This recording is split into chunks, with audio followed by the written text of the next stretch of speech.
Welcome to Man Does Tech, where I solve the problems you didn't even know you had. In this video, I will explain how to unlock a Nissan Altima with keys inside. First, let's discuss the basic tools you might need. A simple wedge and a long reach tool are often sufficient for this task.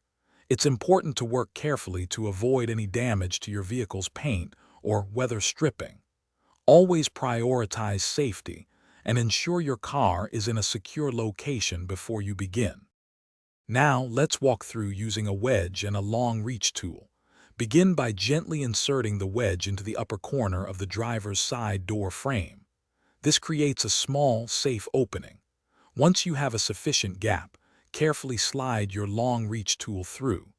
Aim for the unlock button on the door panel or the door handle itself and press it firmly to unlock the car. If the wedge and long reach method doesn't work, there are other options. Many modern Nissan Altimas offer a remote unlock service through a subscription, which can be a quick solution.